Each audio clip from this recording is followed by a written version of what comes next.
हाय, मेरा नाम मोहिनी संगर है और लगभग पिछले 12 सालों से मैं रंगमंच के साथ जुड़ी हुई हूँ। और सबसे खूबसूरत बात यह है कि जब मैंने भी अपने करियर की शुरुआत की थी तो बतौर एज एन एक्टर करी थी। फिर धीरे धीरे मुझे जब अनुभव हुआ एक्टिंग का, इमोशंस के बारे में मैंने समझा, तो मैंने सोचा कि चलिए इस फील्ड के बाद अब और क्या एक्सप्लोर किया जाए। तो मैंने बतौर एज एन असिस्टेंट डायरेक्टर जो अनुभवी डायरेक्टर्स थे उनके साथ काम करना मैंने स्टार्ट किया।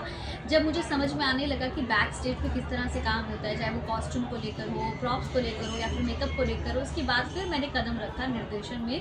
क्योंकि मुझे लगता था कि एक्टिंग कर ली, चलिए असिस्ट भी कर लिया, सो व्हाई नॉट डायरेक्शन, एक बार निर्देशन भी किया जाए। क्योंकि कहते हैं ना कि कैप्टन जो होता है शिप का, वो कौन होता है? वो एक डायरेक्टर होता है। और पिछले 12 साल से लगातार जो है वो मैं रंगमंच कर रही हूँ। तो आपके रंगमंच पे कौन-कौन से जो प्लेज़ हैं जो काफ़ी पॉपुलर रहे हैं, जिनको बहुत सराहा गया है? अगर मैं लेटेस्ट की बात करूँ, मतलब अगर हाल 2-3 सालों की बात करूँ, तो एक नाटक है ढूक भैया। क्योंकि कहते हैं कि हर किसी के करियर में ना एक ऐसा काम होता है जो उसे बहुत जल्दी रिकॉग्नाइजेशन दिलवाता है, जिससे लोग उन्हें जानने लग जाते हैं। तो 2019 में जब पहली बार ये नाटक हमने लोगों के सामने हम लोग लेकर आए, क्योंकि हम 2 ही लोगों की टीम थी, और जब हम लेकर आए तो लोगों ने वहाँ से नाटक को तो अप्रिशिएट किया, लेकिन मुझे भी बतौर एज एन एक्टर बहुत सीरियसली लोगों ने लेना स्टार्ट किया। उससे पहले अनडाउटली मैं बहुत सारे लीड जो मतलब नाटक में उनमें काम कर रही थी, लेकिन उस नाटक के बाद लोगों को लगा इस लड़की के अंदर वेरिएशंस है। क्योंकि अगर मैं थिएटर की बात करूँ, लड़कियां एक्टिंग करती हैं ऑफ कोर्स बहुत सारी हैं, लेकिन मिमिक्री का जो टैलेंट है एक्टिंग के साथ, वो आई थिंक बहुत रेयर लड़कियों में पाया जाता है, वो खासतौर पर थिएटर में। तो वो जब लोगों ने मेरे अंदर वो कॉम्बिनेशन देखा कि नहीं, एक्टिंग तो अच्छी करती है, प्लस वॉइसेस को बदलना, मिमिक्री करना, अलग अलग किरदारों में खुद को ढालना, तो वहाँ से लोगों ने और ज़्यादा सीरियस लिया। और फिर 2023 में हम लोग अलवर रंगम में एक बहुत बड़ा थिएटर फेस्टिवल होता है जो 75 दिनों का हुआ था, वहाँ पर जब हमने इस नाटक को दोबारा परफॉर्म किया, फिर उस नाटक को मैंने खुद डायरेक्शन देना स्टार्ट कर दिया था। तो वहाँ पर जो लोगों ने उस नाटक को प्यार दिया, वो जो अनुभव हमें वहाँ से मिला, तो वहाँ से और ज़्यादा मेरे अंदर एज एन एक्टर तो एक कॉन्फिडेंस था कि मैं अच्छा करती हूँ, लेकिन एज एन डायरेक्टर भी मेरे अंदर कॉन्फिडेंस आया कि नहीं, मैं बतौर निर्देशिका भी अच्छा काम कर सकती हूँ। तो आपकी ये जर्नी रही है, जैसे थिएटर से शुरुआत किया और मुझे पता है आप रेडियो से भी जुड़ी रही हैं। हाँ जी। जी। तो ये एज़ एन एक्टर डेवलप करने में क्या-क्या मुश्किलें आई? क्योंकि एज़ एन एक्टर कई लोग इस फ़ील्ड में आना चाहते हैं और सबका सपना फ़िल्म लाइन तक जाने का होता है। राइट। तो एक्टर क्या सोच कर आए इस फ़ील्ड में? क्या सोच होनी चाहिए? फ़िल्म लाइन क्योंकि कमर्शियली जो बहुत ज़रूरी है, थिएटर में कहते हैं इतना पैसा नहीं है, लेकिन फिर भी पहला एक शुरुआत थिएटर से ही होती है। लेकिन फिर एक्टर क्या सोच कर आए? या तो विदाउट ट्रेन्ड एक्टर है, उनके लिए बात करें जो बिल्कुल भी ट्रेनिंग पाए हुए नहीं हैं।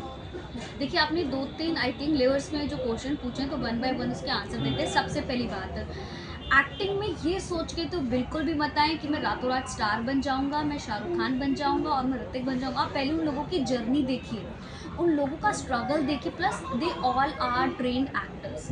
उन लोगों ने कहीं न कहीं, चाहे वो नेशनल स्कूल ऑफ ड्रामा हो, बेरी जॉन्स हो या फिर और किसी अदर इंस्टीट्यूट से, उन लोगों ने सबसे पहले एक्टिंग की बारीकियाँ सीखी। क्योंकि एक्टिंग वो नहीं है जो मैं आपसे अभी बातचीत कर रही हूँ, उसके साथ आपके इमोशंस हैं, करेक्ट भाव हैं, अप एंड डाउन है वॉइसेस का।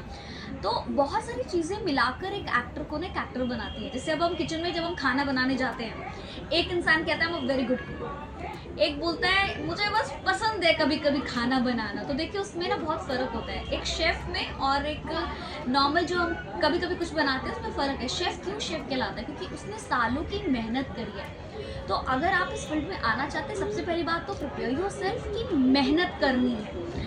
अगर आप यूपीएससी का एग्ज़ाम देते हैं तो उसकी भी आप 5-5 साल, 6-6 साल आप प्रिपरेशन करते हैं, तब कहीं जाके आपका नंबर आता है। तो एक्टर भी it's a kind of preparation.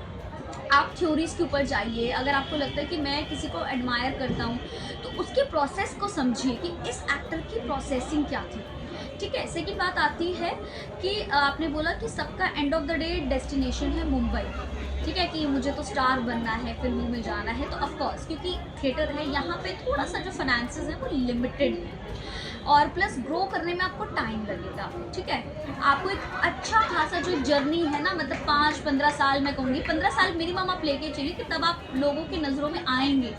लोग आपको बतौर एक्टर या बतौर डायरेक्टर आपको सीरियसली अप्रोच करेंगे। तो अगर आप मुंबई का भी सोचते हो तो कम से कम 5 साल आप थिएटर ज़रूर कीजिए, क्योंकि ट्रस्ट मी, मुंबई में भी थिएटर वालों की अच्छी खासी एक पूछ, कहते हैं ना कि लोग पूछते हैं आपने कहाँ से किया हुआ है थिएटर, और जब आप बताते हैं मैं दिल्ली में मैं रंगमंच कर कर आ चुका हूँ, मैंने इन डायरेक्टर्स के साथ काम किया, तो लोग सब जानते हैं एक दूसरे को किस किस के साथ आपने क्या क्या काम किया। तो वहाँ से आपकी जर्नी थोड़ी सी आसान इसलिए हो जाती है कि एक इंसान है जिसने लाइफ में कभी ना थिएटर करा ना कुछ किया, बस उसने सोचा मुझे स्टार बनना है, उसे कुछ नहीं आता। भीड़ में वो भी खड़ा, ऑडिशन में भीड़ में आप भी खड़े हैं, देखिए एनएसडियंस भी खड़े होते हैं, जो बैरी जॉन्स वाले हैं वो भी खड़े हैं, XYZ अकेडमी वाले भी खड़े हुए हैं, जिन्होंने सिर्फ स्कूल लेवल तक थिएटर करा वो भी उसी लाइन में खड़े हैं। लेकिन आप अलग कैसे हो? जब आप बताते हैं कि मैंने इस इंस्टीट्यूट से इतने साल सीखा है, प्लस मैंने इतने साल एक्सपीरियंस लिया, वहीं से आपको कास्टिंग वाले जज करने लग जाते हैं। Okay good. फिर of course end of the day आपका ऑडिशन कैसा गया, that is the most important thing. और एक बात आती है मुंबई में, फिट और नॉट फिट। आप एक्टर बहुत अच्छे हैं, लेकिन मान लीजिए जहाँ उन्हें एक सांवला सा एक्टर चाहिए और आप बहुत फेयर है, बहुत गुड लुकिंग चॉकलेटी बॉय हैं, ऑफ कोर्स आप उस कैटेगरी में फिट नहीं आ पाएंगे। या मान लीजिए उन्हें एकदम देहाती एक लड़का चाहिए जो बड़ा सिंपल लुक है, तो और आपकी extreme good looking personality, again आप फिट नहीं हो पाएंगे। तो फिट नॉट फिट भी एक क्राइटेरिया है, प्लस एक्टिंग तो है ही मोस्ट इंपॉर्टेंट थिंग। और अगर मैं बात करूँ FM की, तो ऑफकोर्स जब मैंने थिएटर की शुरुआत करी तो लकीली मुझे बहुत सारी मीडिया की चीज़ें की। मेरा जो एजुकेशनल बैकग्राउंड है वो मास कम्युनिकेशन का है, तो बतौर as a media like person मैंने बहुत सारी चीज़ों को अपनी लाइफ में एक्सप्लोर किया। मैंने एज अ न्यूज़ एंकर भी काम किया, I worked as an producer as well. तो जब मुझे ऑल इंडिया रेडियो में जाने का मौका मिला तो वहाँ पे मैंने FM की बारीकियाँ सीखी, क्योंकि टीवी पर क्या है ना, लोग मेरे एक्सप्रेशंस देखकर मुझसे कनेक्ट हो रहे हैं। अभी आप मुझे देख रहे हैं तो मेरी बातों से जल्दी कनेक्ट होंगे, लेकिन रेडियो पे सिर्फ और सिर्फ मेरी जो आवाज़ है वो दर्शकों को मेरे साथ जोड़ेगी। अब अगर मैं ऐसे बात करूँ क्या ये मैं आपको सुनाती हूँ अगला गाना, तो बोलेंगे मतलब इतनी सैड नोट पे ये क्यों बोल रही है। तो आइए मैं आपको सुनाती हूँ अगला गाना, और अगला गाना जो है इसकी फरमाइश करी है नेहा ने। नेहा, तो ये गाना है आपके लिए। जो भी वो लिसनर थी जिसने भी मुझे रिक्वेस्ट भेजी, उसने जल्दी से मेरी आवाज़ के साथ क्या किया, कनेक्ट किया। तो ऑडियो मीडियम में आपका जो खेल है वो है आपकी आवाज़ का, और थिएटर हमें ये चीज़ सिखाता है। थिएटर हमें वॉइस मॉड्यूलेशन सिखाता है, हमें टेम्पो क्रिएट करना सिखाता है, वॉइस की रेंज कितनी रखनी है, कब अप करना है, कब क्या डाउन करना है। तो FM के थ्रू मुझे लगता है बहुत सारा एक्सपोजर मुझे वहाँ पे भी मिला। तो पहले तो मैं बता दूँ कि लगभग 2016 से मैं डायरेक्शन में काम कर रही हूँ, और बच्चों के साथ मैंने काफ़ी काम किया है, work as a theatre teacher as well. कुछ नाटक हैं जो मैंने डायरेक्ट कर रखे हैं, जैसे कि गुलाब कौर। मैं बताऊँ कि पंजाबी अकेडमी के लिए मुझे मिला था ये मौका काम करने का, और हमें था थीम दी गई थी अनफॉरगेटेबल हीरोज, जिनको कोई नहीं जानता। तो मुझे था कि भगत सिंह इन सब पे काम नहीं करना, सबने सब देखा हुआ है। तो मैंने सर्च करके एक नाम निकाला, गुलाब कौर, जो पंजाब की पहली फीमेल फ्रीडम फाइटर थी, और ऐसी महिला जिसने अपने पति तक को छोड़ दिया था देश की आज़ादी के लिए। उन्होंने चुना कि नहीं, मुझे देश की आज़ादी पहले प्यारी है, पति को छोड़ दिया। जब उसकी कहानी हमने पर्दे पर दिखाई तो सबसे पहला क्वेश्चन लोगों के दिमाग में कि थी कौन, और आज तक हमें पता क्यों नहीं चला। तो मैंने कहा कि सर मेरा जो मकसद था, अगर 100 लोग भी मेरा नाटक देखने आए तो वो जाने इस महिला के बारे में। तो वो मकसद हमारा वहाँ पूरा हुआ, बहुत अच्छा रिस्पांस मिला। फिर एक नाटक मैंने कहा था प्रेमचंद की कहानी है रामलीला, तो कहानी का ही मैंने पूरा नाटक रूपांतर किया था।